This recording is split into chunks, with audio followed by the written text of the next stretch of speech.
अच्छा जी, कॉपर जो होगा इधर आके इलेक्ट्रॉन गेन करेगा तो कॉपर क्या शो कर रहा होगा, रिडक्शन शो कर रहा होगा।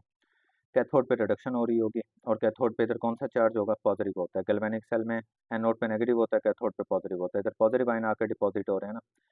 उसके अलावा एनोड पे याद रखिएगा, जब जिंक इलेक्ट्रॉन लूज करके सोल्यूशन में आ रहा होता है ना, जिंक अपने इलेक्ट्रॉन लूज करके सोल्यूशन में, तो जिंक के इलेक्ट्रोड का साइज क्या हो रहा होता है, डिक्रीज।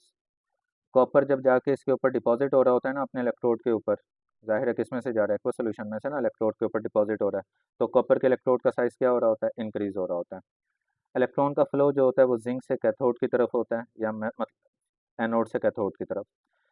फिलहाल इधर एनोड जिंक का था और कैथोड कॉपर का था। बाकी और भी कोई यूज़ हो सकता है एनोड और कैथोड, और मटेरियल के भी होते हैं, वो मैं इलेक्ट्रोकेमिकल सीरीज़ पढ़ाऊंगा तो इलेक्ट्रोकेमिकल सीरीज़ में आपको पता लग जाएगा, और भी होते हैं उसमें सारा पढ़ाया भी जाएगा कि कौन एनोड के तौर पे काम करता है, कौन कैथोड के तौर पे। गैल्वेनिक सेल में दो हाफ सेल होते हैं, इसमें सॉल्ट ब्रिज रिक्वायर्ड होता है। सॉल्ट ब्रिज क्या होता है जी, ब्रिज वो चीज़ जो दो दो चीज़ों को जोड़े, दोनों हाफ सेल को जोड़ रहा है, इसलिए ब्रिज। सॉल्ट इसमें क्या होता है, पोटाशियम क्लोराइड, आपसे एमसीक्यूज में पूछा जाएगा। सॉल्ट कौन सा होता है, तो आपने कहना पोटाशियम क्लोराइड जो होता है अंदर जेल की फॉर्म में मौजूद होता है, ठीक है। सॉल्ट ब्रिज के ना इधर पोर्स मौजूद होते हैं, तो सॉल्ट ब्रिज बेसिकली दोनों इलेक्ट्रोड्स के साथ साथ कनेक्टेड होता है। इधर जिंक सल्फेट का इलेक्ट्रोलाइट बना हुआ है, इधर कॉपर सल्फेट का इलेक्ट्रोलाइट बना हुआ है। उसके अलावा जी, सॉल्ट ब्रिज की ज़रूरत क्यों होती है, एमसीक्यूज में पूछा जाता है। Why do we need salt bridge, नीचे ऑप्शन लिखे होते हैं, मैं बताता हूँ क्या पूछा जाता है। जब जिंक अपने इलेक्ट्रॉन लूज करके मुसलसल सोल्यूशन में आएगा तो सोल्यूशन में जिंक आइंस बढ़ जाएंगे, मतलब पॉजिटिव चार्ज बढ़ जाएगा, जिंक पे पॉजिटिव होता है ना।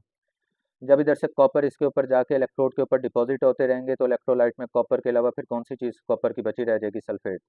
तो इसमें सल्फेट आइंस या नेट नेगेटिव चार्ज बढ़ता जाएगा। तो जिंक वाले में जिंक का पॉजिटिव चार्ज, इधर जिंक आइंस बढ़ रहे हैं, और इधर कॉपर वाले में सल्फेट आइंस बढ़ रहे हैं। आखिरकार इधर जिंक आइंस इतने ज़्यादा हो जाएंगे कि फर्दर जिंक इलेक्ट्रॉन लूज करके जिंक आयन की फॉर्म में सोल्यूशन में नहीं आ पाएगा, क्योंकि सोल्यूशन में मौजूद पहले से बहुत ज़्यादा जिंक आइंस जो होंगे नए वाले जिंक आइंस को नहीं आने देंगे, क्योंकि दोनों पे पॉजिटिव चार्ज होता है ना, पहले से मौजूद जिंक पे भी पॉजिटिव चार्ज होगा, नया जिंक भी इलेक्ट्रॉन लूज करके पॉजिटिव की फॉर्म में आना चाह रहा है, तो वो इतना तो उनमें रिपल्शन होगी, नया जिंक आ नहीं पाएगा। जैसे ही नया जिंक इसमें आना छोड़ देगा तो जिंक इलेक्ट्रॉन लूज करना भी छोड़ देगा, इलेक्ट्रॉन का फ्लो भी रुक जाएगा, और वोल्ट मीटर का जो वोल्टेज होगा वो ड्रॉप टू जीरो हो जाएगा, सेल काम करना छोड़ जाएगा। इसी सेल को वर्किंग में लाने के लिए हमने सॉल्ट ब्रिज लगाया होता है। सॉल्ट ब्रिज के इधर जो पोर्स होते हैं, वो पोर्स इधर जिंक आइंस और सल्फेट आइंस को पाथ प्रोवाइड करते हैं, ताकि जिंक का पॉजिटिव और सल्फेट का नेगेटिव क्या हो सके, न्यूट्रलाइज हो सके। जिंक के पॉजिटिव नेगेटिव को न्यूट्रलाइज करने के लिए बेसिकली सॉल्ट ब्रिज लगाया होता है, जिसके इधर पोर्स होते हैं जो इनको हेल्प करते हैं मूवमेंट करने में और न्यूट्रलाइज होने में। तो अगर एमसीक्यूज में सॉल्ट ब्रिज का क्या काम था, तो नीचे बबल फिल करना, salt bridge neutralise both compartment, इधर का पॉजिटिव न्यूट्रलाइज करता है, इधर का नेगेटिव। या फिर बबल फिल करना, salt bridge provide a path for positive ions and negative ions so that they get neutralised. ये सॉल्ट ब्रिज का काम होता है, यही एमसीक्यूज में बात इस हद तक की लिखी हुई आ रही होती है। उसके अलावा इलेक्ट्रोड का जो मटेरियल है, याद रखना, इधर इलेक्ट्रोड जिंक का बना हुआ है, कॉपर इधर कॉपर का लगा हुआ है, और दोनों इलेक्ट्रोड ही जो है वो रिएक्शन में पार्टिसिपेट कर रहे हैं, तभी तो जिंक इलेक्ट्रोड का साइज डिक्रीज हो रहा है और कॉपर के इलेक्ट्रोड का साइज इंक्रीज। तो इसका मतलब है आपने जो इधर इलेक्ट्रोड यूज़ किए हैं वो एक्टिव मेटल्स के यूज़ किए हैं, जो रिएक्शन में पार्टिसिपेट भी कर रहे हैं। फिर बच्चे के जहन में सवाल आता है, सर क्या एक्टिव की बजाय इनएक्टिव भी हो सकते हैं, लेकिन इधर हमारे सिलेबस में उनका कहीं जिक्र नहीं है, इसलिए मैं नहीं पढ़ा रहा। ये जो गैल्वेनिक सेल होते हैं, गैल्वेनिक सेल में सेल का जो पोटेंशियल होता है हमेशा पॉजिटिव होता है। याद रखना, इस चैप्टर में कहीं पे भी पोटेंशियल पॉजिटिव लिखा हो तो उसका मतलब होता है स्पॉन्टेनियस रिएक्शन या फिजिबल रिएक्शन। पॉजिटिव का मतलब स्पॉन्टेनियस और फिजिबल होगा, इस सेल में आपने ये बात याद रखनी है। उसके अलावा ये सेल आपको क्या प्रोड्यूस करके दे रहा है, इलेक्ट्रिसिटी प्रोड्यूस करके दे रहा है। इस सेल की एग्जांपल में आ जाएंगे Daniell cell, dry cell, nickel cadmium cell और फ्यूल सेल। गैल्वेनिक सेल को वोल्टिक भी बोलते हैं, ये बेसिकली वही सेल होते हैं जो कॉमन लाइफ में हम घरों में आमतौर पे यूज़ करते हैं, रिमोट कंट्रोल के अंदर यूज़ करते हैं, डिफरेंट चीज़ों में यूज़ कर रहे होते हैं, इलेक्ट्रिसिटी प्रोड्यूस करके देते हैं और रिमोट कंट्रोल वगैरह चल रहे होते हैं, ठीक है।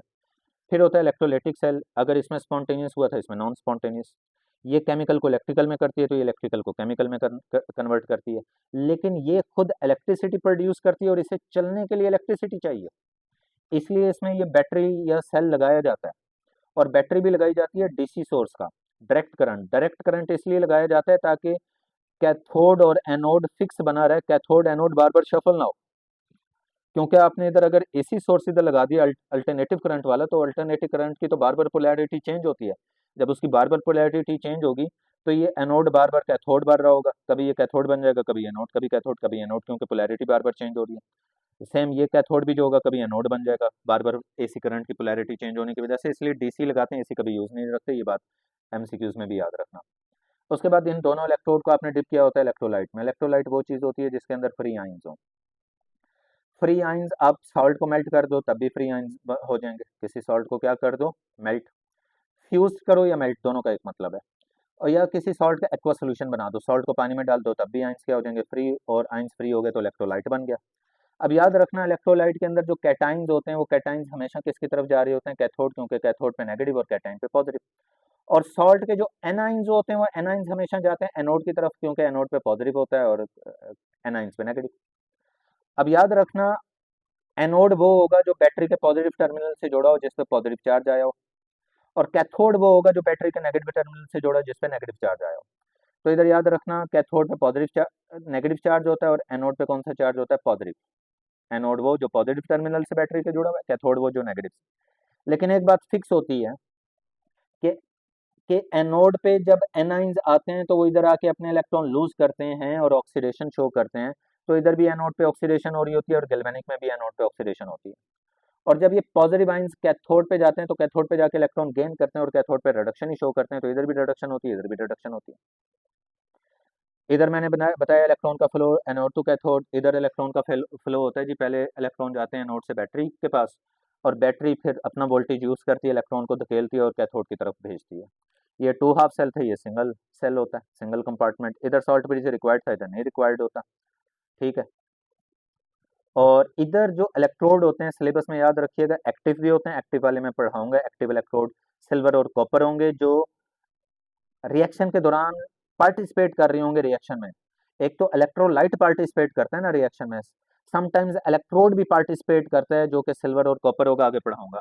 और समटाइम्स इसमें इनर्ट इलेक्ट्रोड्स भी लगाए जाते हैं, इनर्ट इलेक्ट्रोड लाइक प्लाटिनियम या फिर ग्रेफाइट। अगर इनर्ट होंगे तो इलेक्ट्रोड रिएक्शन में पार्टिसिपेट नहीं करेगा, सिर्फ इलेक्ट्रोलाइट रिएक्शन में पार्टिसिपेट कर पाएगा। और इस सेल का पोटेंशियल जो होता है नेगेटिव होता है। अगर याद रखो नेगेटिव पोटेंशियल हो तो इस चैप्टर में याद रखना नॉन स्पॉन्टेनियस या नॉन फिजिबल रिएक्शंस बोला जाता है। इस सेल को यूज किया जाता है इंडस्ट्री में इलेक्ट्रोप्लेटिंग, मतलब एक सेल की, एक मेटल की दूसरे मेटल पे लेयर लगाने के लिए। प्योरिफिकेशन के लिए यूज करते हैं, आपने मैट्रिक एफएस में कॉपर की प्योरिफिकेशन इसी सेल के थ्रू पड़ी होगी। एक्सट्रैक्शन ऑफ मेटल में लाइक एल्यूमिनियम मेटल एक्सट्रैक्ट करनी हो मिनरल में से एक्सट्रैक्शन होती है ना, आयरन मेटल की एक्सट्रैक्शन करनी हो तो ये सेल यूज किए जा सकते हैं। एनोडाइजिंग का मतलब होता है, मैं एक एग्जांपल दे देता हूँ कि एल्यूमिनियम को एनोड बना के लगाओ, एल्यूमिनियम की सरफेस पे रिएक्शन होगा और एल्यूमिनियम की सरफेस पे बनेगा एल्यूमिनियम ऑक्साइड। और जब ये एल्यूमिनियम की सरफेस पे एल्यूमिनियम ऑक्साइड की प्रोटेक्टिव लेयर बनेगी तो उसे बोलेंगे एनोडाइजिंग, एनोडाइज्ड एल्यूमिनियम। तो एल्यूमिनियम को एनोड बना के लगाओ, उसकी सरफेस पे जो एल्यूमिनियम ऑक्साइड बनेगा तो उसे बोलेंगे एनोडाइज्ड एल्यूमिनियम। वो क्यों बनाते हैं एनोडाइज एल्यूमिनियम, क्योंकि एल्यूमिनियम ऑक्साइड प्रोटेक्टिव लेयर के तौर पे काम करता है, एल्यूमिनियम को जंग लगने से बचाता है। फिर हम एल्यूमिनियम को यूज करते हैं लाइक जो शिप्स वगैरह होती हैं, जहाज, बहरी जहाज वगैरह, उनकी सरफेस के नीचे उस एल्यूमिनियम को यूज कर रही होते हैं ताकि जंग ना लगे उनकी बॉडी को नीचे की तरफ से। फिर इसके एग्जांपल में डाउन सेल आ जाते हैं। डाउन सेल आपने पढ़े भी होंगे, सोडियम मेटल की प्रिपरेशन के लिए। नेल्सन सेल कास्टिक सोडा बनाने के लिए यूज होता है, NaOH जिसे बोलते हैं। इलेक्ट्रोप्लेटिंग के तौर पे मार्केट में यूज होते हैं। मार्केट में कभी जाओ ना तो चांदी के जो जेवरात होते हैं, सिल्वर के जो जेवरात होते हैं, उनके ऊपर वो सोने की लेयर चढ़ा रहे होते हैं, गोल्ड की लेयर चढ़ा रहे होते हैं, वो इलेक्ट्रोप्लेटिंग ही कर रहे होते हैं। तो ये सारी बातें छोटी छोटी मैंने जितनी लिखी हैं एमसीक्यूज में आएंगी तो इन पे नजर रखनी है। ओके हो गया। अच्छा, इधर ये एक रिएक्शन लिखा हुआ है, मैं इसके बारे में जरा बता दूं। रिएक्शन में हुआ ये था कि सॉलिड जिंक कन्वर्ट हुआ था जिंक आइंस में, और वो जिंक आइंस एक्वा सॉल्यूशन में चले गए थे। सिंगल लाइन का मतलब होता है कन्वर्ट, और ये जो दरमियान में डबल लाइन है, डबल लाइन का मतलब होता है सॉल्ट ब्रिज। फिर जब जिंक आयन में कन्वर्ट होकर सोल्यूशन में गया था, इलेक्ट्रॉन फिर लूज होके इधर पहुंचे थे, तो इधर मौजूद थे जी कॉपर आयंस एक्वा सोल्यूशन में, और वो कॉपर आयंस ने इलेक्ट्रॉन गेन किया था और इधर सॉलिड कॉपर की फॉर्म में डिपॉजिट हो गए थे। तो सिंगल लाइन डली हुई हो ना, उसका मतलब होता है कन्वर्जन, डबल लाइन का मतलब सॉल्ट ब्रिज होता है, बस। अच्छा, एक और बात आपने याद रखनी है, सेल किसे कहते हैं। याद रखना सेल वो चीज होती है जिसमें एक एनोड एक कैथोड हो। फिर अगर कहीं लिखा हो बैटरी, तो बैटरी वो होती है एक जिसमें दो या दो से ज्यादा सेल्स हों, जिसमें दो या दो से ज्यादा सेल्स हों उसे बैटरी कहते हैं। ओके, याद रहेगा सेल और बैटरी में फर्क, मतलब बैटरी सेल से मिलकर बनती है। बैटरी में दो या दो से ज़्यादा सेल्स होते हैं। उसके अलावा प्राइमरी सेल्स भी याद रखिएगा। प्राइमरी सेल वो होते हैं जो रिचार्ज हो जाएं, सॉरी सॉरी, जो रिचार्ज ना हो। लाइक घर में जो रिमोट कंट्रोल में सेल होता है वो एक दफ़ा यूज़ हो जाए फेंक देते हैं, रिचार्ज नहीं होता। फिर सेकेंडरी सेल होते हैं, जैसे मोबाइल की जो सेल या बैटरी होती है वो रिचार्जेबल होती है, तो उसे सेकेंडरी सेल बोलते हैं। ये कुछ बातें भी आपके जहन में रहें। ओके अब आ जाओ जी नेक्स्ट। नेक्स्ट आपसे पूछा जाएगा जी स्टैंडर्ड हाइड्रोजन इलेक्ट्रोड एसएचई क्या होता है। तो मैं बेसिक एमसीक्यूज वाली बातें करता हूँ। याद रखें, हाइड्रोजन का इलेक्ट्रोड बनाना हो ना, तो हाइड्रोजन अब सॉलिड फॉर्म में तो एग्जिस्ट नहीं करता, गैस की फॉर्म में एग्जिस्ट करता है, तो सॉलिड इलेक्ट्रोड तो नहीं लगा सकते। तो याद रखना, इधर दरमियान में हम सबसे पहले लगाते हैं प्लाटिनियम वायर। प्लाटिनियम वायर क्यों लगाते हैं बता देता हूँ। ये होती है इन्वर्टेड ग्लास ट्यूब, ये पूरी इन्वर्टेड ग्लास ट्यूब, और ये उसका साइड आर्म है, साइड आर्म से हाइड्रोजन गैस एंटर होगी। इस प्लाटिनियम वायर को डिप किया हुआ होगा 1 molar aqua solution of HCl, 1 molar aqua solution of HCl। इस HCl ने अंदर प्रोड्यूस किए होंगे H पॉजिटिव आयन और प्रोड्यूस किए हुए होंगे क्लोराइड आयंस, और अंदर इलेक्ट्रोलाइट बना होगा। ओके, अब गौर से बात सुनना। जब हाइड्रोजन गैस आप अंदर प्रोवाइड करते हो वो इस प्लाटिनियम वायर के ऊपर आती है। प्लाटिनियम वायर उसके बॉन्ड क्या करती है, हाइड्रोजन के मालिक्यूल का बॉन्ड ब्रेक करने में हेल्प करती है। जैसे ही बॉन्ड टूटता है ना, तो उस बॉन्ड में जो दो इलेक्ट्रॉन कोवलेंट बॉन्ड के इलेक्ट्रॉन दो मौजूद होते हैं, वो दोनों इलेक्ट्रॉन लूज हो जाते हैं। तो हाइड्रोजन गैस ने ये किया कि प्लाटिनियम वायर पे आके अपने दोनों इलेक्ट्रॉन क्या कर दिए, लूज, और हाइड्रोजन आयन बनाए। हाइड्रोजन आयन चले गए एक्वा सोल्यूशन में, और एक्वा सोल्यूशन में हाइड्रोजन आयंस की जो कंसंट्रेशन थी इंक्रीज होने लग गई। पहले से भी हाइड्रोजन आयन HCl की वजह से मौजूद थे, अब हाइड्रोजन आयंस जो हैं वो हाइड्रोजन गैस की वजह से आ रहे हैं, और फिलहाल हाइड्रोजन गैस क्या शो कर रही है, ऑक्सीडेशन। अब ये सिंगल हाफ सेल है, याद रखना ये हाफ सेल है। जैसे जैसे अंदर H पॉजिटिव आयन की कंसंट्रेशन बढ़ती जाएगी, हाइड्रोजन इलेक्ट्रॉन आके इधर लूज करता रहेगा प्लाटिनियम वायर पे, लूज करता रहेगा प्लाटिनियम वायर पे, और हाइड्रोजन आयंस बन के सोल्यूशन में जाते रहेंगे।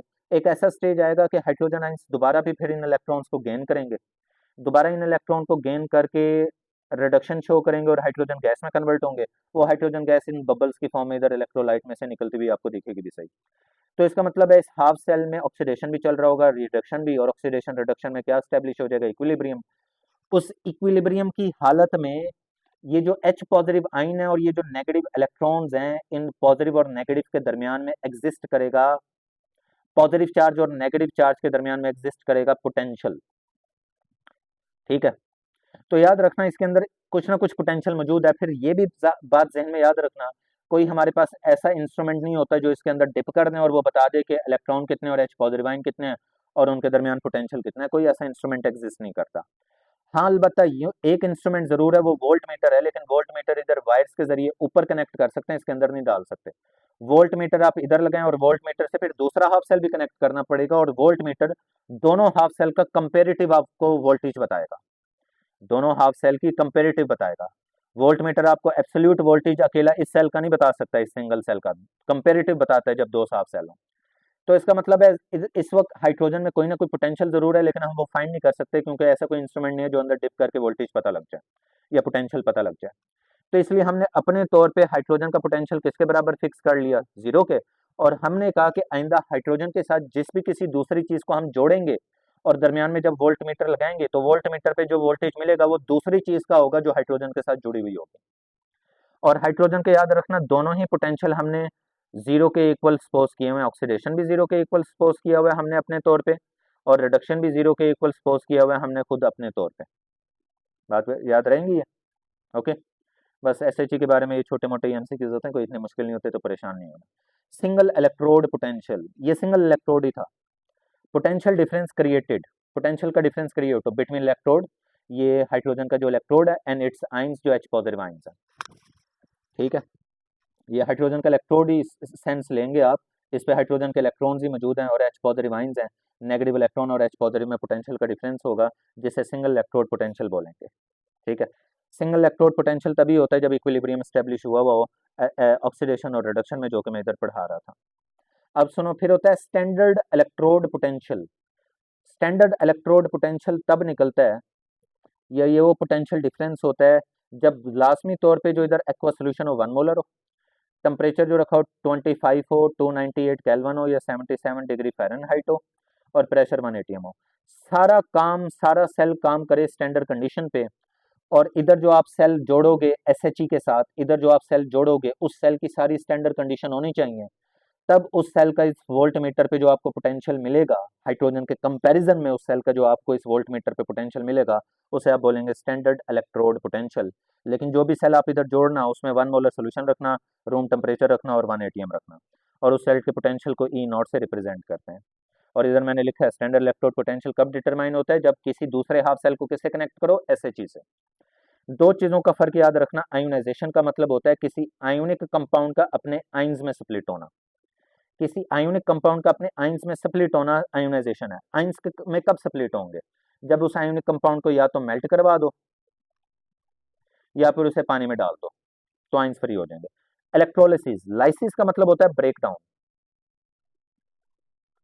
और इलेक्ट्रो का मतलब होता है इलेक्ट्रिसिटी, इधर यही सेंस होती है इलेक्ट्रिसिटी, मतलब इलेक्ट्रिसिटी के जरिए ब्रेक डाउन करवाना है। अब सवाल है किसका ब्रेक डाउन करवाएंगे, किसको तोड़ेंगे, आयोनिक कंपाउंड को तोड़ेंगे ताकि उसके आइंस बने और इलेक्ट्रोलाइट बने, और इलेक्ट्रोलाइट में से इलेक्ट्रिसिटी कंडक्ट हो सके, तो सारा काम हो।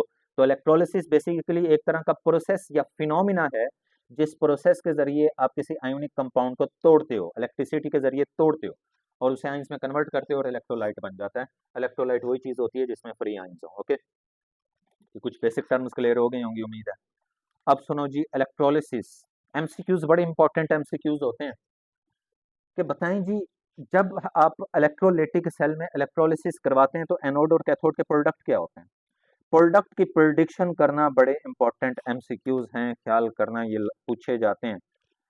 तो सुनो, अब मैं जिस तरतीब से आपको पढ़ाने लगा हूं इसी तरतीब से जहन में बात बिठाना। सबसे पहले MCQs में चेक करना आया कि उसने जो इलेक्ट्रोड लिखे हैं वो इनर्ट हैं कि नहीं। अगर तो इनर्ट हो तो फिर ये केस 1 और केस 2 अभी मैं पढ़ाने लगा हूं, ठीक है। इनर्ट हो तो इनर्ट कौन कौन से होते हैं, प्लाटिनियम और ग्रेफाइट होता है। इनर्ट का मतलब है इलेक्ट्रोड खुद रिएक्शन में पार्टिसिपेट नहीं करेगा, सिर्फ इलेक्ट्रोलाइट ही करेगा।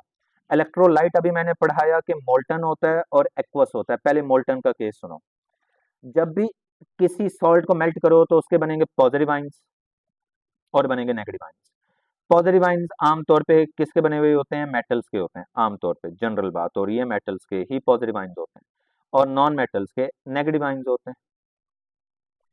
तो जो कैटाइंस होंगे ना वो किसके ऊपर जाएंगे, कैथोड पे, क्योंकि मैं पढ़ा रहा हूँ इलेक्ट्रोलाइटिक सेल, इलेक्ट्रोलिसिस का प्रोसेस इलेक्ट्रोलाइटिक सेल में डिस्कस होता है। तो इलेक्ट्रोलाइटिक सेल में कैथोड पे नेगेटिव चार्ज होगा तो उस पे कैटाइंस जाएंगे, मतलब मेटल्स, और एनोड पे पॉजिटिव चार्ज होता है, पॉजिटिव एनोड पे कौन जाते हैं, एनाइंस। सुनो MCQs कैसे पूछे जाएंगे, अब गौर से MCQs सुनना। वो आपको कहेगा जी मोल्टन, मोल्टन सॉल्ट बताएगा और बताएगा बताओ कि वो मोल्टन सॉल्ट एनोड पे क्या प्रोडक्ट बनाएगा, और बताओ कैथोड पे वो क्या प्रोडक्ट बनाएगा। तो सुनो एग्जाम्पल, वो कहेगा जी मोल्टन NaCl है, तो NaCl में सोडियम मेटल होगी, मेटल किसके ऊपर जाएगी, कैथोड पे, कैथोड पे अपना प्रोडक्ट बनाएगी, कैथोड पे प्रोडक्ट के तौर पे बनेगी। और NaCl में क्लोरीन क्या होगी, नॉन मेटल, नेगेटिव आयन होगा, और नेगेटिव आयन किस पे जाएगा, एनोड पे, और एनोड पे जाके वो कौन सी गैस प्रोड्यूस करके देगा, क्लोरीन गैस। तो बड़ा सिंपल MCQs होता है, प्रिडिक्ट करना मुश्किल नहीं होता MCQs। वो क्या, मोल्टन सॉल्ट है तो पॉजिटिव आयन हमेशा कैथोड पे प्रोडक्ट बनेगा, नेगेटिव आयन हमेशा एनोड पे। वो क्या है जी, मैग्नीशियम फ्लोराइड है, तो आप कहना फ्लोराइड क्या होती है, नॉन मेटल, नॉन मेटल हमेशा किस पे बनती है, एनोड पे, और मैग्नीशियम क्या होती है, मेटल, मेटल हमेशा कहाँ पे बनती है, कैथोड पे। वो आपको कहेगा कैल्शियम क्लोराइड है, तो आप कहना जी कैल्शियम क्या, मेटल, मेटल हमेशा कहाँ पे बनती है, कैथोड पे, और नॉन मेटल कहाँ पे बनती है, एनोड पे। वो आपको कहेगा जी पोटाशियम आयोडाइड है, पोटाशियम क्या, मेटल है, मेटल हमेशा कहाँ पे जाती है, कैथोड पे, और नॉन मेटल हमेशा कहाँ पे जाके अपना प्रोडक्ट बनाती है, एनोड पे। तो इन सिंपल कैथोड पे आई हुई होंगी सारी की सारी मेटल्स, अपने प्रोडक्ट बनाई होंगे मेटल्स ने, और एनोड पे सारी नॉन मेटल्स ने अपने प्रोडक्ट बनाए हुए होंगे, और प्रोडक्ट बस पता लग गया, प्रिडिक्ट कर लिया आपने, और यही MCQs में बबल फिल कर देना, पता लग गया आपको। मोल्टन के केस में मुश्किल काम नहीं होता, मुश्किल होता है थोड़ा सा, मुश्किल नहीं समझने वाली बात होती है एक्वस के केस में। अब सुनो, एक्वस के केस में मैं जैसे बात पढ़ाने लगा हूं ना वैसी जहन में बात को बिठाना। एक्वस सॉल्ट जब आप लेते हो ना, तो ना सिर्फ सॉल्ट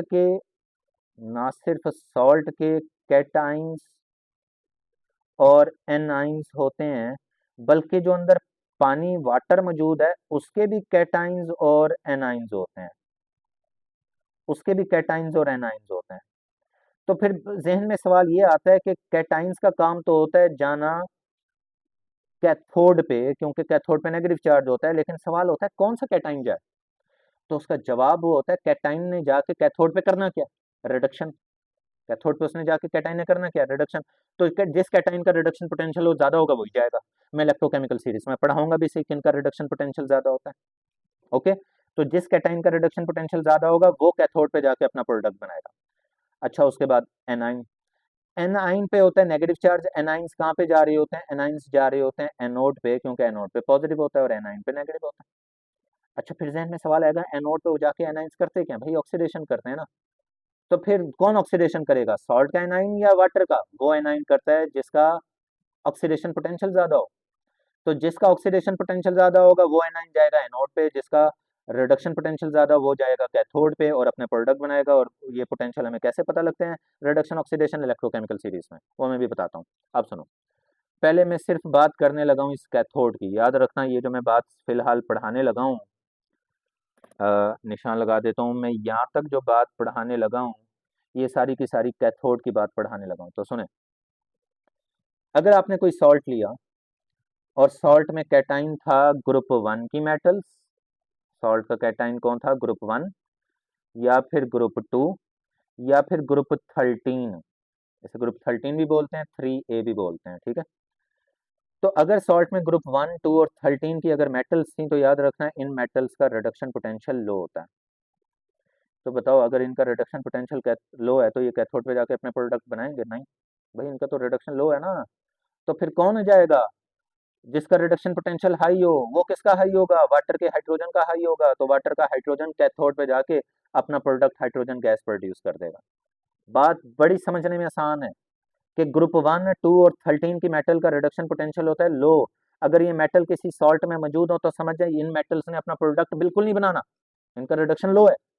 तो वाटर का जो कैटाइन होगा H पॉजिटिव, उसका रिडक्शन हाई होता है, वो जाके अपना प्रोडक्ट बना देता है। तो बात खत्म।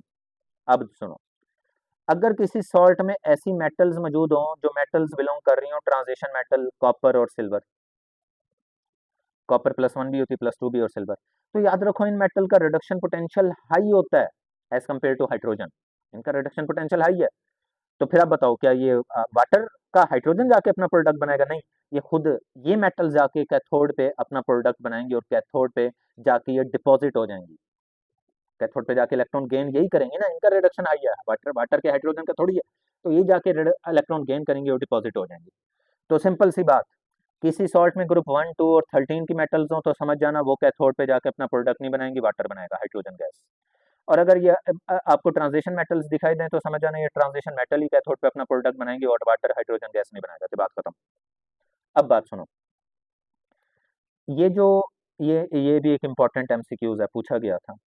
याद रखना, अगर आपने इलेक्ट्रोलाइटिक सेल यूज किया है जिसमें एनोड और कैथोड लगा हुआ है और बैटरी से कनेक्टेड है, सारी कहानी वही वाली जो पीछे सुना चुका हूँ। तो अब होगा ये कि अगर कॉपर है, कॉपर का केस सुनना गौर से, कॉपर है अगर, तो आपने होगा ये कि एक्वा सोल्यूशन डाला हुआ होगा कॉपर सल्फेट का, जिसने कॉपर आयंस भी बनाए होंगे, सल्फेट आयंस भी। और कॉपर जो होता है ना, वो करेगा ये कि इसमें से जी कॉपर आयंस निकल के, ये मेथड होता है जी प्योर इम्प्योर कॉपर वाला, प्योर और इम्प्योर कॉपर। प्योर कॉपर की वो प्योरिफिकेशन पड़ी हुई है, उससे मिलता जुलता ये मेथड होता है। एग्जैक्टली वो सेम नहीं है फिलहाल, उससे मिलता जुलता है। ये इलेक्ट्रोड जो फिलहाल लगे हुए हैं, याद रखना ये इनर्ट इलेक्ट्रोड है, ये कॉपर के इलेक्ट्रोड नहीं लगे हुए। कॉपर तो सिर्फ सोल्यूशन में इलेक्ट्रोलाइट में मौजूद है, याद रखना ये कॉपर के दोनों इलेक्ट्रोड नहीं है, ये इनर्ट है। कॉपर सिर्फ इलेक्ट्रोलाइट में मौजूद है। और याद रखना, कॉपर की मौजूदगी की वजह से इलेक्ट्रोलाइट का कलर होता है जी ब्लू। कहाँ लिखा, मैंने कहीं नहीं लिखा। कॉपर के इलेक्ट्रोलाइट का कलर ब्लू होता है कॉपर आयंस की वजह से। अब होगा ये कॉपर आयंस जो होते हैं ना, जाते हैं कैथोड के ऊपर, कैथोड पे ऊपर जाके इलेक्ट्रॉन गेन करते हैं और कैथोड के ऊपर डिपॉजिट हो जाते हैं। अब एक्वा सोल्यूशन में जो कॉपर आयंस थे वो तो कैथोड के ऊपर जा जाके डिपॉजिट हो रहे हैं। तो जो कॉपर का कलर होगा ब्लू, वो क्या होता जाएगा, लाइटर, कम होता जाएगा। तो अगर एमसीक्यूज आए कि इनर्ट इलेक्ट्रोड है, इनर्ट इलेक्ट्रोड में कॉपर सल्फेट का सोल्यूशन है और कॉपर का कलर है ब्लू, तो बताओ ड्यूरिंग इलेक्ट्रोलिसिस कॉपर के कलर के साथ क्या होगा। तो याद रखना कॉपर जो होगा वो इलेक्ट्रोड के ऊपर जाके डिपॉजिट हो रहा होगा, क्योंकि कॉपर का रिडक्शन पोटेंशियल हाई है, और एक्वा सोल्यूशन में कॉपर आयंस कम होंगे। अगर कॉपर आयंस कम हुए तो ब्लू कलर भी क्या होता जाएगा, कम होता जाएगा। ये एमसीक्यूज पूछा गया था, ब्लू कलर कम होता जाएगा। अब आ जाओ जी एनोड पे, एनोड की कहानी शुरू करें। एनोड पे मैंने अभी कहा कि एनाइंस जाते हैं, ठीक है। तो सुनो, मैंने पहले सॉल्ट के कैटाइंस की सारी डिस्कशन कर डाली है, अब एनाइंस की करने लगा हूं। अगर किसी सॉल्ट में एनाइन है, fluoride, sulphate, sulphite, nitrate, carbonate, किसी सॉल्ट में अगर ये मौजूद है, like sodium fluoride, sodium sulphate, sodium sulphide, salt में ये मौजूद है, तो ये एनाइंस जो होते हैं ना, इन एनाइंस का ऑक्सीडेशन पोटेंशियल लो होता है। इन एनाइंस का ऑक्सीडेशन पोटेंशियल लो होता है। ये कभी एनोड पे नहीं जाके अपने प्रोडक्ट बनाते। इनके कंपैरिजन में जो वाटर का एनाइन होता है ना, OH एनाइन, OH, वो जाता है एनोड पे और अपना प्रोडक्ट ऑक्सीजन गैस प्रोड्यूस करता है। तो किसी भी सॉल्ट में अगर ये एनाइंस हो तो सिंपल बात है, इन एनाइंस का ऑक्सीडेशन पोटेंशियल लो होता है, और वाटर के ऑक्सीजन जाके एनोड पे अपना प्रोडक्ट बनाती है, और ये बात फिक्स है, चेंज नहीं होगी। ओके हो गया। और याद रखना, इस केस में आपको सोल्यूशन की डिल्यूशन और कंसंट्रेशन देखने की, अब तक मैंने ऊपर जितनी चीजें पढ़ाई हैं उनमें सोल्यूट और कंसंट्रेटेड देखने की जरूरत नहीं होती, अब जरूरत है। अब ये केस गौर से सुनना। अब अगर सॉल्ट के अंदर एनाइंस कौन है, क्लोराइड, ब्रोमाइड, आयोडाइड। सॉल्ट के अंदर कौन से एनाइंस है, क्लोराइड, ब्रोमाइड, आयोडाइड। अब आप देखोगे सोल्यूशन कंसंट्रेटेड है या डिल्यूट है। अगर याद रखना डिल्यूट सोल्यूशन हुआ, कौन सा सोल्यूशन हुआ, डिल्यूट, तो डिल्यूट में पानी ज्यादा होता है। डिल्यूट में कौन ज्यादा होता है, पानी ज्यादा होता है। तो पानी ही फिर अपना प्रोडक्ट बनाता है एनोड के ऊपर, जो कि ऑक्सीजन बनती है। लेकिन अगर वह कंसंट्रेटेड, कंसंट्रेटेड में पानी कम होता है, पानी कम होगा, तो फिर इस सॉल्ट के ये जो क्लोराइड, ब्रोमाइड, आयोडाइड है ना, यही एनोड पे जाके अपना प्रोडक्ट बनाएंगे।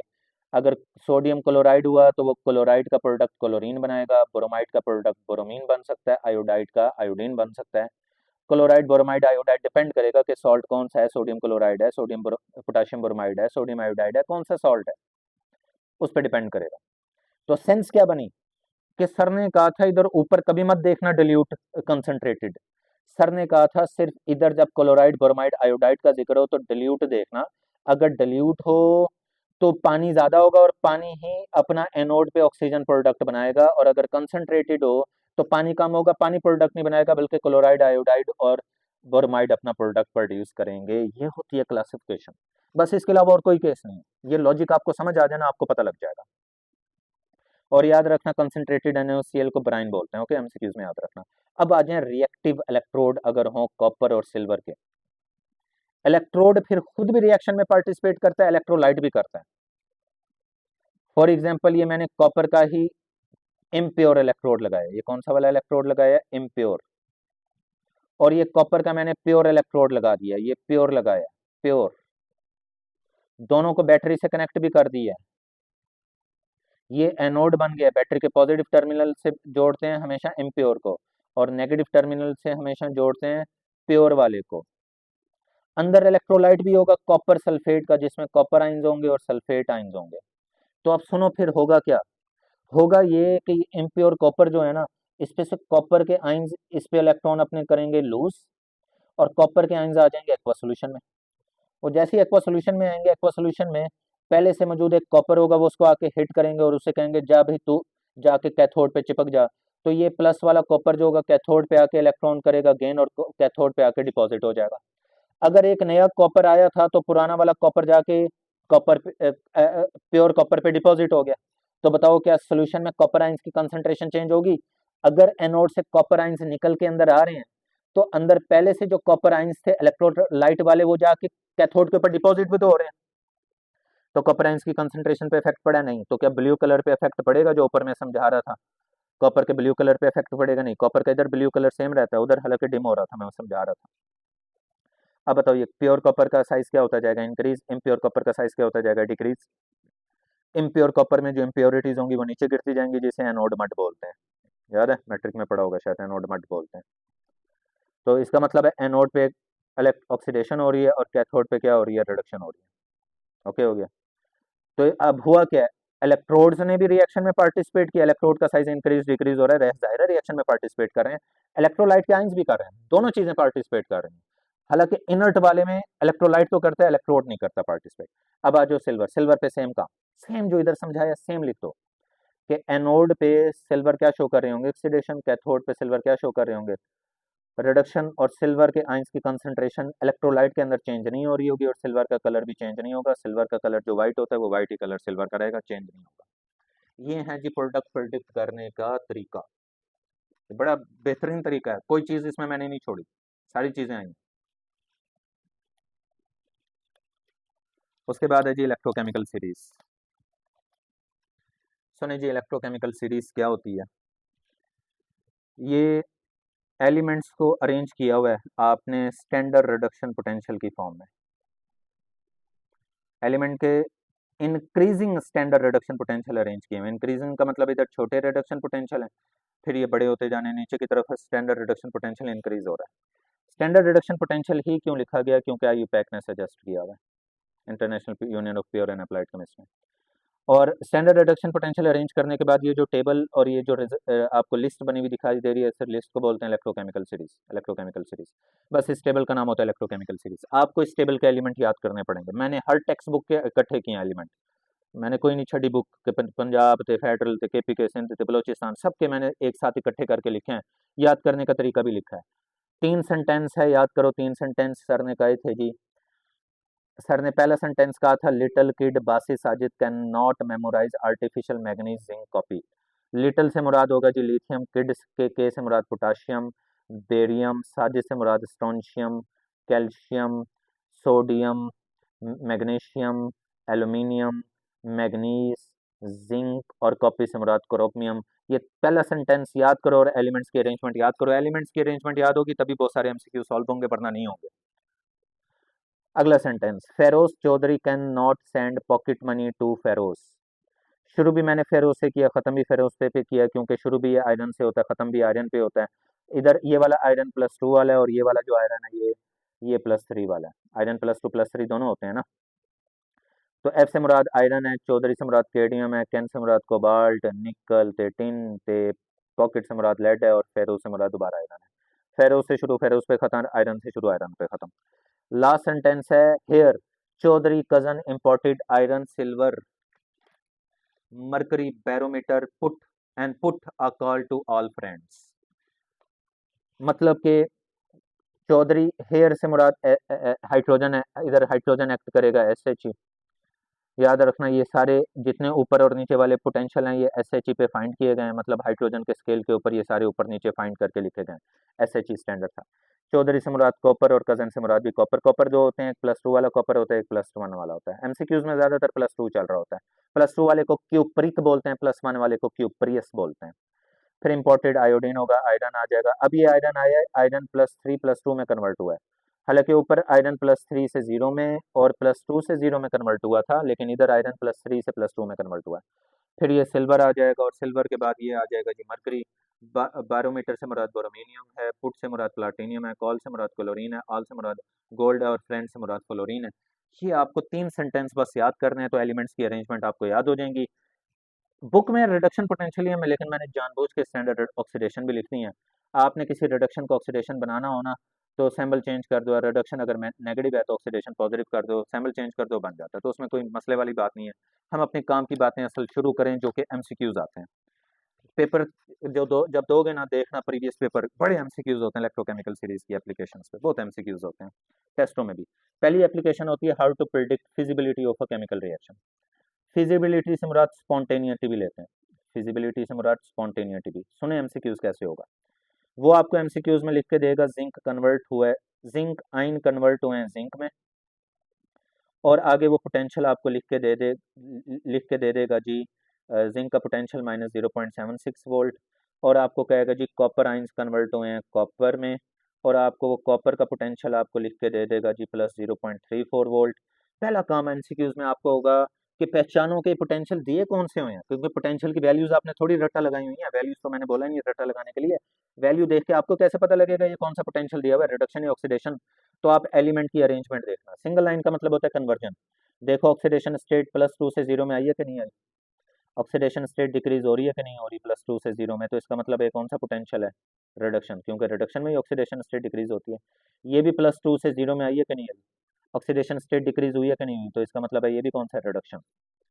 तो आपने ऑक्सीडेशन स्टेट डिक्रीज होते हुए प्रोडिक्ट किया कि रिडक्शन पोटेंशियल है। लेट से जिंक 0 पहले लिखा होता है और जिंक +2 बाद में लिखा होता है, तो फिर ये रिडक्शन ना होता, ऑक्सीडेशन होता, फिर वो उलट बात। एमसीक्यूज में पहचानना आपका काम होता है कौन सा रिडक्शन पोटेंशियल है कौन सा है। ये एलिमेंट की अरेंजमेंट देख के आप पता लगाते हो। लाइन का मतलब कन्वर्ट, जिंक आयन कन्वर्ट हुए हैं न्यूट्रल जिंक में, कॉपर के आयंस कन्वर्ट हुए हैं कॉपर के न्यूट्रल कॉपर में, आपने गैस कर लिया। अब सुनो, अब आपने कहना है जी सर जी दोनों रिडक्शन पोटेंशियल थे, रिडक्शन पोटेंशियल ज्यादा किसका लिखा हुआ है, कॉपर का। जिसका रिडक्शन पोटेंशियल ज्यादा होता है सर जी वो तो रिडक्शन ही करेगा ना, क्योंकि उसका रिडक्शन पोटेंशियल ज्यादा है तो वो तो रिडक्शन ही करेगा, तो उसकी फिजिबिलिटी रिडक्शन की तरफ ही बनेगी, उसका स्पॉन्टेनियस रिएक्शन तो रिडक्शन की तरफ ही होगा। लेकिन जिस दूसरे की रिडक्शन पोटेंशियल कम है वो रिडक्शन थोड़ी करेगा। भाई दो एलिमेंट आपस में मिक्स किए हैं तो क्या दोनों element at the same time reduction करें, नहीं।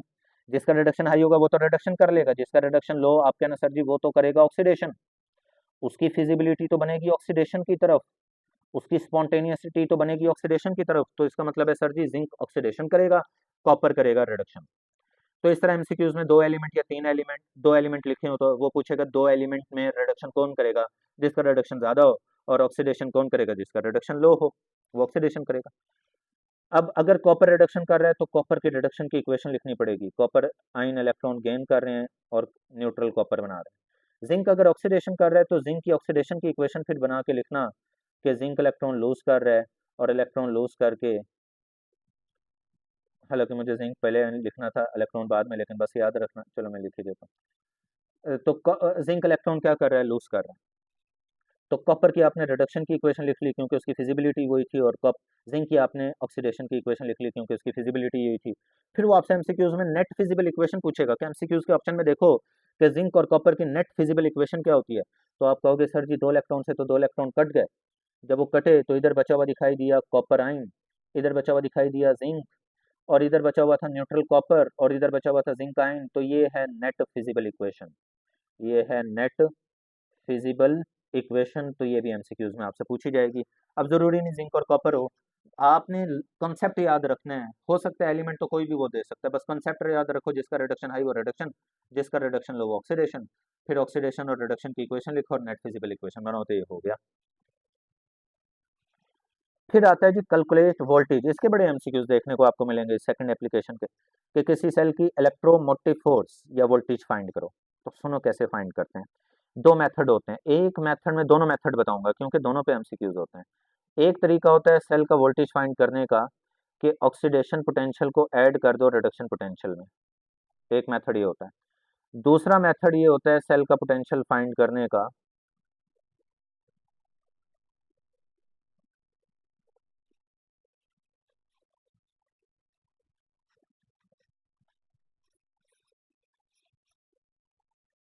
दूसरा तरीका होता है सेल का पोटेंशियल फाइंड करने का कि आप इधर लिखो reduction potential of cathode, reduction potential of cathode minus reduction potential of anode, reduction potential of anode, मतलब दोनों रिडक्शन को आपने माइनस करना है, लेकिन पहला कैथोड होना चाहिए दूसरा एनोड होना चाहिए, सी ए, कैथोड एनोड सी ए, चार्टेड अकाउंटेंट नहीं होते सी ए, वो यूं यूं याद रख लेना। अब वो एमसीक्यूज में आपको देगा जी, आपको कोई से भी 2 एलिमेंट्स उठा के दे देगा, फर्ज कर लो जी वो आपको कहेगा जी जिंक है और जिंक न्यूट्रल में कन्वर्ट हो रहा है, और ये रहा जिंक का पोटेंशियल -0.76 वोल्ट। फिर वो कहेगा जी ये लीजिए कॉपर है और न्यूट्रल कॉपर में कन्वर्ट हो रहा है, और कॉपर का पोटेंशियल लिख देगा +0.36 वोल्ट। आप कहोगे सर जी जिसका रिडक्शन पोटेंशियल हाई लिखा हुआ है जो कि कॉपर का है उसने तो रिडक्शन ही करनी है, और आप कहोगे सर जी आपने पीछे सेल्स में पढ़ाया है कि जो रिडक्शन करते हैं वो किसके तौर पे एक्ट करते हैं, कैथोड के तौर पे एक्ट करते हैं, जो रिडक्शन शो करें वो किसके तौर पे, कैथोड। फिर आप कहोगे सर जिंक का तो रिडक्शन लिखा हुआ है लो, अगर लो लिखा हुआ है इसका रिडक्शन तो ये रिडक्शन तो नहीं करेगा, ये ऑक्सीडेशन करेगा, जाहिर है जो ऑक्सीडेशन करता है वो किसके तौर पे एक्ट करता है, एनोड के तौर पे एक्ट करता है, ऐसे है कि नहीं है। तो आप कहोगे सर जी कैथोड था कॉपर, और कॉपर का रिडक्शन पोटेंशियल लिखा हुआ दिख रहा है +0.34, दरमियान में फार्मूले वाला माइनस, और एनोड के तौर पे आप कहोगे जी एक्ट कर रहा है जिंक, और जिंक का आप कहोगे जी रिडक्शन है माइनस में लिखा हुआ है जिंक का रिडक्शन -0.76, और इस माइनस और माइनस को अगर प्लस कर दो तो प्लस करने पे आपके पास आंसर आएगा +1.10 वोल्ट। ये लो जी, निकाल लिया पहले मेथड से reduction of cathode, reduction of cathode. फिर रिडक्शन ऑफ एनोड लिखा, माइनस की आंसर आ गया। अब दूसरा मेथड होता है कि ऑक्सीडेशन प्लस रिडक्शन। बताओ रिडक्शन कर ही कौन रहा था वाकई स्पॉन्टेनियसली?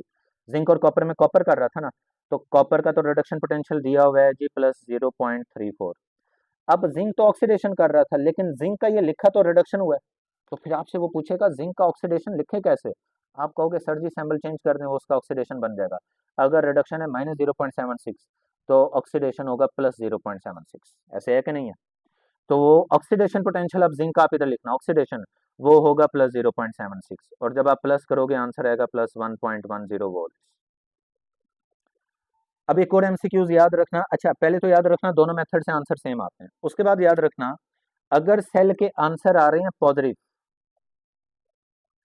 सेल के आंसर क्या आ रहे हैं पॉजिटिव, तो याद रखना पॉजिटिव आंसर आए तो सेल को बोलते हैं जी गैल्वेनिक सेल। पॉजिटिव आंसर आए तो सेल को बोलते हैं गैल्वेनिक या वोल्टिक सेल।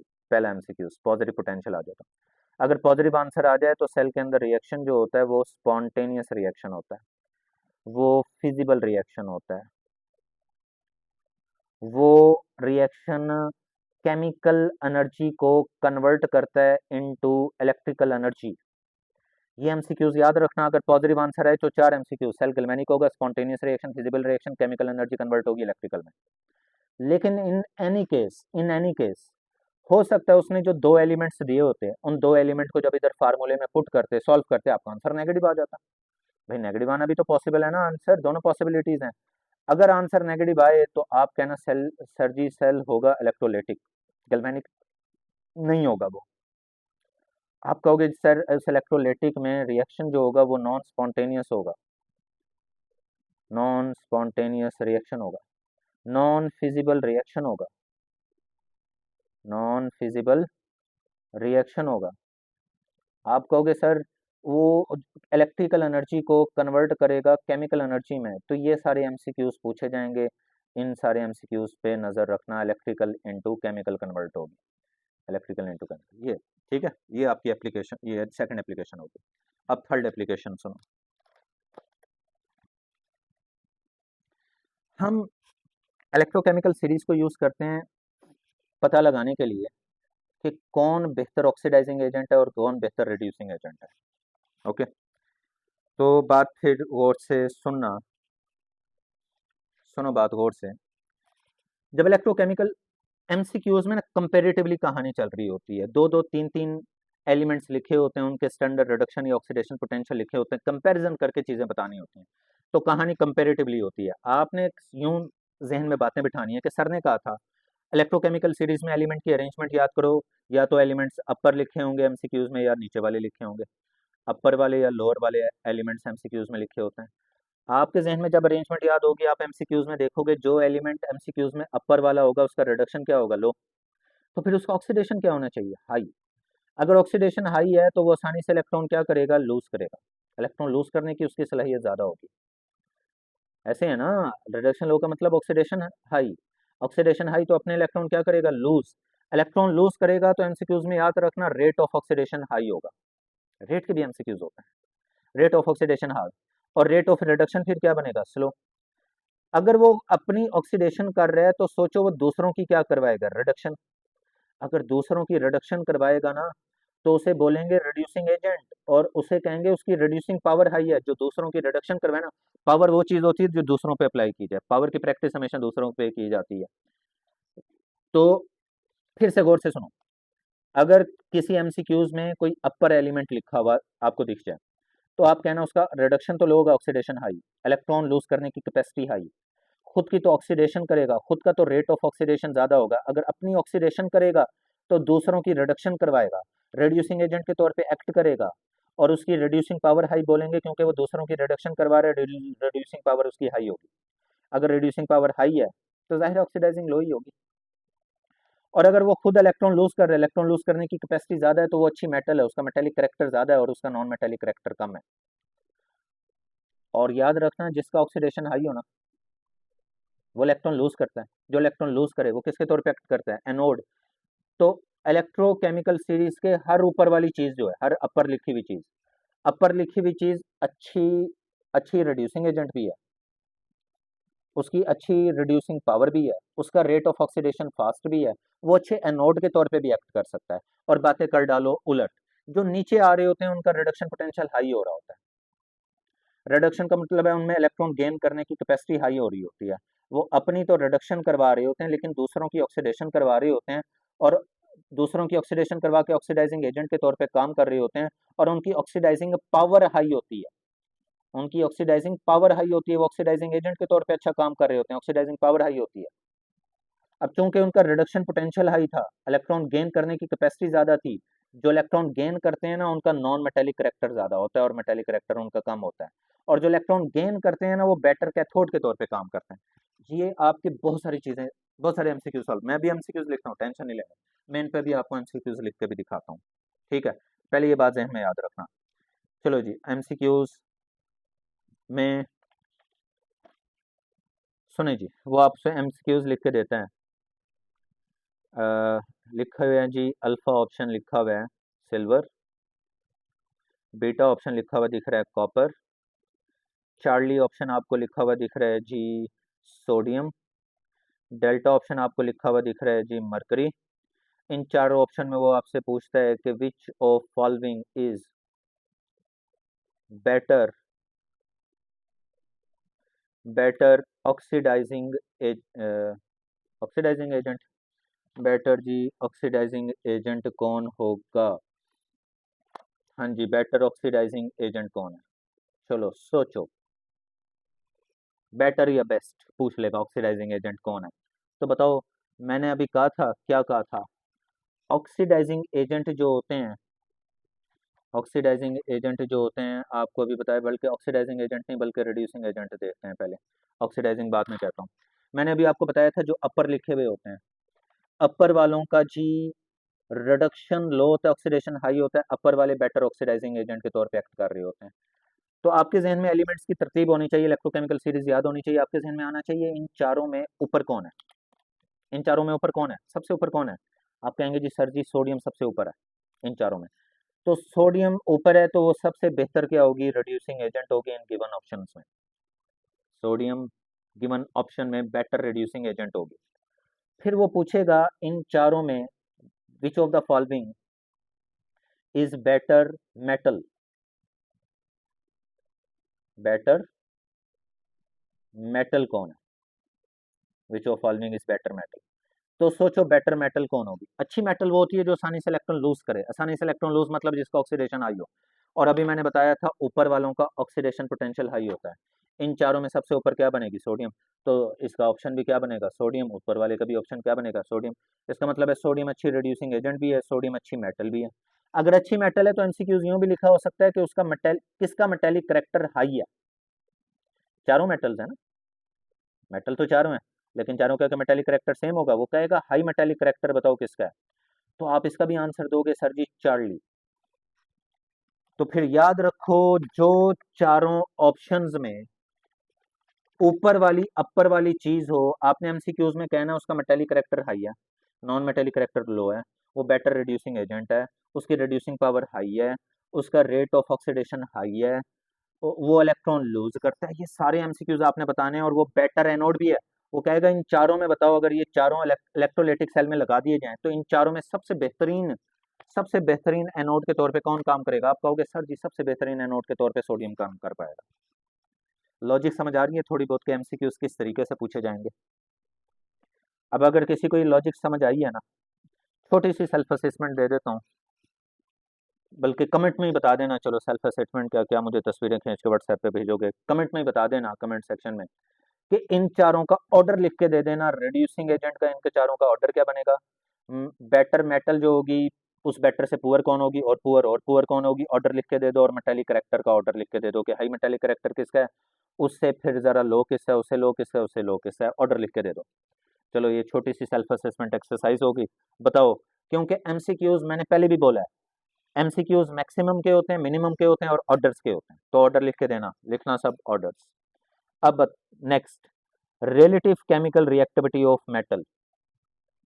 याद रखो, अगर स्टैंडर्ड रिडक्शन पोटेंशियल हो हाई, स्टैंडर्ड रिडक्शन पोटेंशियल हो हाई, तो रिएक्टिविटी कम होती है। मतलब रिडक्शन का रिएक्टिविटी से रिलेशन इन्वर्सली का है, लेकिन ऑक्सीडेशन पोटेंशियल का रिएक्टिविटी से रिलेशन, मेटल की रिएक्टिविटी से रिलेशन डायरेक्टली का है। कैसे? वो इस तरह, जिसका ऑक्सीडेशन होता है हाई, उसमें इलेक्ट्रॉन लूज करने की कैपेसिटी भी होती है हाई। जिसका ऑक्सीडेशन हाई, इलेक्ट्रॉन लूज, जिसमें हाई इलेक्ट्रॉन लूज करने की कैपेसिटी हाई हो, उसकी रिएक्टिविटी भी हाई होती है। वो बड़ी आसानी से रिएक्ट कर जाता है, क्योंकि बड़ी आसानी से उसके इलेक्ट्रॉन लूज होते हैं, बड़ी आसानी से उसके इलेक्ट्रॉन लूज होते हैं। तो याद रखना, सर ने कहा था जी ऑक्सीडेशन का रिएक्टिविटी से डायरेक्टली का रिलेशन है, लेकिन रिडक्शन पोटेंशियल का रिएक्टिविटी से, मेटल की रिएक्टिविटी से इनवर्सली का रिलेशन है। एमसीक्यूज पूछ लेगा, बताओ इन चारों में रिएक्टिविटी सबसे ज्यादा किसकी होगी? बताओ सबसे ज्यादा किसकी है? सबसे ज्यादा उसकी जिसका ऑक्सीडेशन हाई, सोडियम का ऑक्सीडेशन पोटेंशियल हाई, ऐसे ना। तो सोडियम मोस्ट रिएक्टिव होगी। एमसीक्यू इस, चलो इसका भी ऑर्डर मुझे लिख के बताना, इन चारों की रिएक्टिविटी का ऑर्डर क्या बनेगा, लिखना नीचे ऑर्डर क्या बनेगा। ओके हो गया? मैंने वैसे एमसीक्यूज बता दिया किसका सबसे ज्यादा होगा। अच्छा, उसके बाद reaction of metal with dilute acid. याद रखो, जो अबव मेटल होती है, जो अबव मेटल होती है इलेक्ट्रोकेमिकल सीरीज में, अबव किससे बोल रहा हूं? SHE से। वो तो एसिड में से रिलीज करवाती है हाइड्रोजन गैस, वो तो एसिड में से हाइड्रोजन गैस रिलीज करवाती है। लेकिन जो बिलो मेटल होती है इलेक्ट्रोकेमिकल सीरीज में, अच्छा बिलो किसके कंपैरिजन में बात कर रहे हैं? SHE के कंपैरिजन में, as S H E comparison बात हो रही है। जो बिलो SHE होती है वो not release hydrogen gas from acid, not release hydrogen gas from acid. MCQs यूं लिखा होगा, ये देखो कि which of following is incorrect, इनमें से इनकरेक्ट बताओ कौन सी है। तो सुनो, मैं ऑप्शन लिखता हूँ। लेट से वो आपको लिख के देगा जी, सिल्वर रिएक्ट कर रहा है हाइड्रोजन क्लोराइड के साथ और बना रहा है सिल्वर क्लोराइड का सॉल्ट, और हाइड्रोजन गैस रिलीज होने लगी हुई है जी, हाइड्रोजन गैस रिलीज हो रही है। फिर वो लिखेगा जी, लिथियम रिएक्ट कर रहा है, लिथियम रिएक्ट कर रहा है HCl के साथ, लिथियम क्लोराइड सॉल्ट बन रहा है और हाइड्रोजन गैस रिलीज हो रही है। फिर वो कहेगा जी, मैग्नीशियम रिएक्ट कर रहा है सल्फ्यूरिक एसिड के साथ और मैग्नीशियम सल्फेट सॉल्ट बन रहा है और हाइड्रोजन गैस रिलीज हो रही है। और लिखा हुआ है जी ऑल ऑफ दिस। क्या सारी इनकरेक्ट हैं? तो सोचो इनकरेक्ट कौन सी है। तो मैंने कहा था, जो जो SHE से होती हैं बिलो मेटल्स, वो कभी हाइड्रोजन गैस रिलीज नहीं करवाती। तो आपने सोचना यह है कि सिल्वर, लिथियम और मैग्नीशियम में बिलो कौन है। तो इलेक्ट्रोकेमिकल सीरीज तो याद होनी चाहिए तरतीब। तो आप कहेंगे सर जी सिल्वर बिलो है, तो आप कहेंगे सर जी सिल्वर, ये सिल्वर एसिड से रिएक्ट करके हाइड्रोजन गैस रिलीज नहीं करवा सकती। ये जो सिल्वर वाला ऑप्शन लिखा हुआ है ये गलत लिखा हुआ है, सिल्वर हाइड्रोजन गैस रिलीज नहीं करवाएगी। बाकी बेटा में लिथियम भी हाइड्रोजन गैस रिलीज करवा सकती है, मैग्नीशियम भी। बात समझ आ रही है कि नहीं आ रही? बात पहले लग रही है कि नहीं लग रही, कौन रिलीज करवाएगी हाइड्रोजन गैस नहीं करवाएगी। उसके बाद लास्ट एप्लीकेशन होती है displacement of one metal by another. याद रखो, इलेक्ट्रोकेमिकल सीरीज में जो अबव मेटल होती है, अबव मेटल वो बेटर मेटल होती है। अबव वाले को क्या बोलते हैं? Better metal. और जो बिलो वाली मेटल होती है इलेक्ट्रोकेमिकल सीरीज में, बिलो मेटल, उसे बोलते हैं पुअर मेटल। और याद रखना, एक बेटर जो होती है पुअर को डिस्प्लेस करती है। एक बेटर जो है, बेटर मेटल जो है वो डिस्प्लेस करती है पुअर मेटल को। एमसीक्यूज कैसे होगा? सुनो ऐसे होगा, वो कहेगा जी, वो कहेगा जी which of following can displace, can displace zinc from aqua solution of zinc sulphate, के जिंक सल्फेट सॉल्ट है और इस जिंक सल्फेट सॉल्ट में से जिंक को डिस्प्लेस कौन कर पाएगा, कौन निकाल पाएगा, और ऑप्शन उसने लिखे, मरकरी डिस्प्लेस करवा लेगा, गोल्ड डिस्प्लेस करवा लेगा, कॉपर डिस्प्लेस करवा लेगा, या फिर वो लिख के देता है कैल्शियम डिस्प्लेस करवा लेगा। तो आप कहेंगे सर जी कैल्शियम तो इलेक्ट्रोकेमिकल सीरीज में अबव है, ऊपर है, तो कैल्शियम तो बेटर मेटल है, और जिंक तो इलेक्ट्रोकेमिकल सीरीज में नीचे है, तो जिंक तो कैल्शियम के कंपैरिजन में पुअर मेटल है। तो फिर वो कैल्शियम होगी जो सॉल्ट में से जिंक को निकलवाएगी, और जिसका रिएक्शन ऐसे लिखा होगा कि कैल्शियम है वो जिंक सल्फेट से रिएक्ट कर रहा है, और जिंक सल्फेट से रिएक्ट करके जिंक को निकाल के खुद कैल्शियम जुड़ेगी, कैल्शियम सल्फेट बनेगा और जिंक को बाहर निकाल करेगी। तो एक अच्छी पुअर को निकाल सकती है। अच्छा, एक और इंटरेस्टिंग बात, इधर ये भी आपको बात पता लगी कि ये रिएक्शन फॉरवर्ड को दे जाएगा, बैकवर्ड को नहीं आएगा। ये रिएक्शन बैकवर्ड को क्यों नहीं आ सकता, क्योंकि आप कहेंगे सर जिंक तो पुअर है, एक पुअर बेटर कैल्शियम को डिस्प्लेस करके रिएक्शन को बैकवर्ड तो नहीं ला सकती। तो आप कहेंगे सर ये रिएक्शन बैकवर्ड को नहीं आएगा, ये सिर्फ इरिवर्सिबल रिएक्शन होगा। तो ये भी बात पता लगी कि नहीं लगी, इधर से लगती है ना ये भी बात पता। तो उम्मीद है इस तरह ना बड़े सारे इसमें से ना एमसीक्यूज आएंगे, वो आपको सॉल्व करने पड़ेंगे। तो ये जितनी एप्लीकेशन है मैंने सारी पढ़ाई हैं, और ये जो टेबल मैंने बना के दिया है इसमें से भी ये सारी बातें जितनी लिखी हुई हैं, रिड्यूसिंग पावर, ऑक्सीडाइजिंग, फला फला फला, ये सारे एमसीक्यूज पूछे जाते हैं। ठीक है, हो जाएंगे एमसीक्यूज।